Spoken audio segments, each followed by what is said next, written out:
Greetings Gatewood Gators and welcome to our October monthly bonus. Now we took a little hiatus in September. This is our first monthly bonus of the school year, and for all of you who are new to Gatewood or just returning and needing a refresher, I want to let you know that every single month we will have a fun garden or nature related activity, learning experience that is going to be posted online and sent out.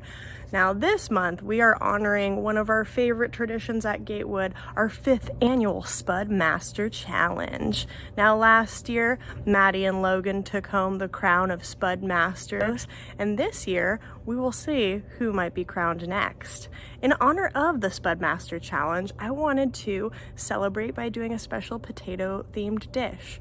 If you've tuned into my previous monthly bonuses, we've made smashed potatoes, we've made mashed potatoes.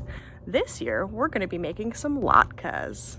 For those of you who do not know latkes, it is a traditional Ashkenazi Jewish dish that was created out of both Central, Northern, and Eastern Europe. It's very popular to eat during the Hanukkah season, so some of you who celebrate Hanukkah may know that latkes are quite the tasty treat. I haven't cooked too many latkes in my time, but I sure love eating them, so I'm excited to dive into this pretty straightforward dish. Let's go ahead and get started. Alrighty Gators, I have gathered all the ingredients for my potato latkes, and I'm going to go ahead and show you how we can get those prepped, assembled, and fried on up. I want to let you know that before you start any cooking venture, 1, we want to have permission from our parent, guardian, loved one, and 2, we need to make sure that we wash our hands and tie up our hair if we have longer hair, because I've been told nobody likes hair in their food. Now, this recipe is really fun because it only requires a few ingredients, usually ingredients that you might have in your household. I have some golden potatoes here. You can use russet potatoes or any kind of potatoes you have lying around. If you use russet potatoes, you're going to want to peel them. I'm feeling a little lazy today, so I'm choosing some golden potatoes so I can just shave them right in. You're also going to need an onion, some flour, or for those gluten-frees out there, a flour alternative, and egg. I have some beautiful eggs from Mrs. Thomas's Chickens and Ducks. Thank you, Mrs. Thomas. And all we'll need is 1 for this recipe. Now, I have a grater here. Oftentimes it's a little easier to use a box grater when it comes to grating potatoes or carrots or any other kind of veg, but I don't have one of those, so I'm going to use the standard grater. You can also use a food processor if you want to skip that step. It's really, really important to be cautious around using graters because it's very sharp and can cut your fingers, so this might be one of the steps that your parent or guardian asks to do instead. So I am going to find 3 to 4 medium-sized potatoes and go ahead and start grating them. Alright, ooh, yum. Now that I have my mountain of shredded potato, I'm going to do one extra step that I heard was a really helpful tip, which is to put these shredded potato into a bowl of water. This water is going to get some of that extra starch out of there, which means that our potatoes are going to be fried up a little crispier. As I'm letting it soak in some water, I'm going to go ahead and cut and shred my onion. I have my medium onion here, and using a sharp knife, again, this might be a parent step, I'm going to hold my onion up so that you can see either side, and then just cut off either end. Just like so, making sure that I am holding it with a nice strong grip and making sure that my fingers are away from the blade.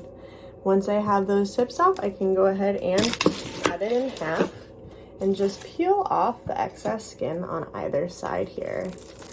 Once I have that peeled and looking nice, it is time to go ahead and grate this just like you did with the potato.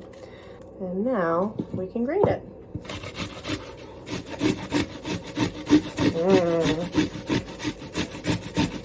Smelling good in here.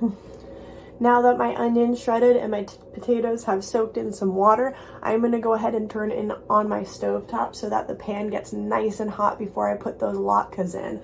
I have added some oil. You can use whatever oils that you want. This is an avocado oil that I have a little garlic blended into, but you're wanting that oil to get nice and hot so that way your potato latkes really crisp up.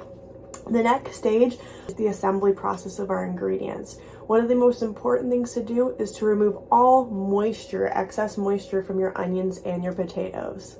Now I've just drained my shredded potatoes, but what we're also gonna do is take a clean dish towel, cloth, or cheesecloth of some sort, anything that you have around, and you're going to use that to squeeze out any excess moisture in your onions and in your potatoes.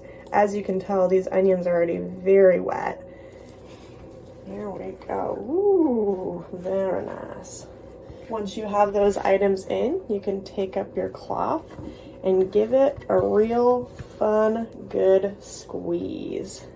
Let's get all that moisture out of there. The less moisture, the crispier that this is gonna be.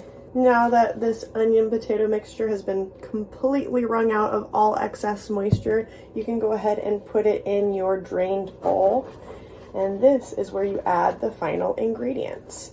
Now, I want to let you know that I'm using an egg as a binder, which means that it helps to keep all of our mixture together. But if you do not eat egg, maybe you're vegan or maybe you just don't like eggs, you're welcome to use an egg alternative like a flax egg or anything else that you have around. I'm going to whip that egg up nicely and I'm going to pour it into our mixture here. I'm also going to add about 2 tablespoons of flour. And then I'm going to use my hands to mix this mixture up. This is the fun part. We're getting it all mixed in. Ooh, yum, yum, yum. Making sure that the onion and the potato are blended nicely. You know, I may have used so much potato in this mixture that I'm going to add 1 more egg just to be sure. You'll know it is ready when you bunch it together and it sticks together pretty well. So I'm gonna go ahead and crack 1 more egg. All right.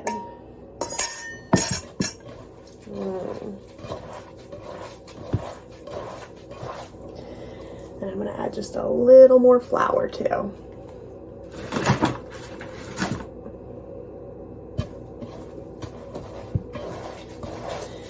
Ooh, that flour and egg is really starting to bind it together so that they will stay together in the pan.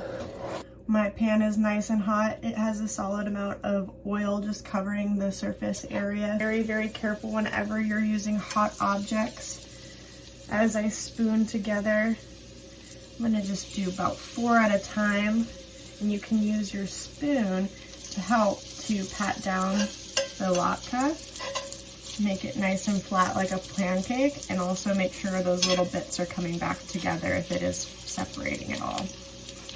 Ooh, that crispy sizzle means that it is being cooked to perfection.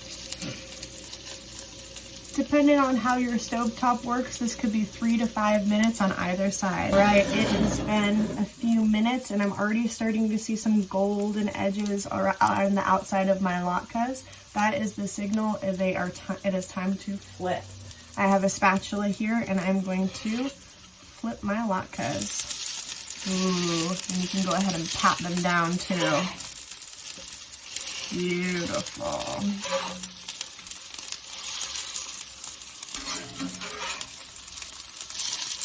If you like your latkes extra crispy, you can always fry them a little longer on either side. I might just do that. This is the first round.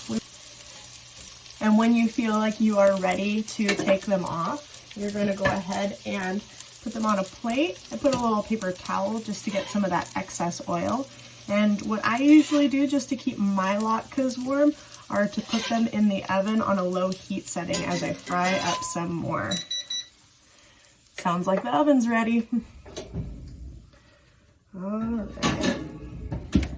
Now for round 2.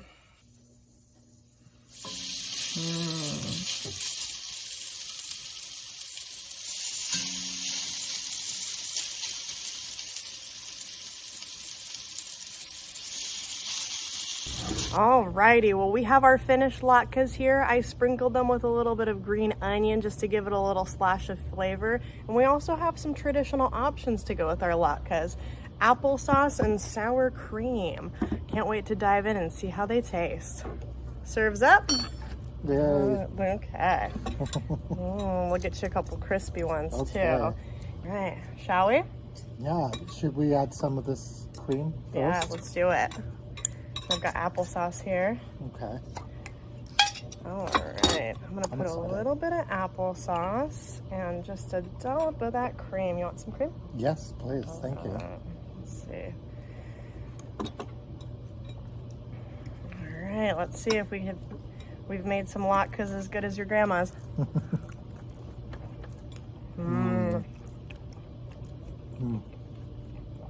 Pretty good? Pretty good. Pretty good. Well, Gators, that was our October monthly bonus. Please tune in next month.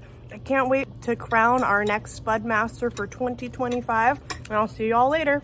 Bye.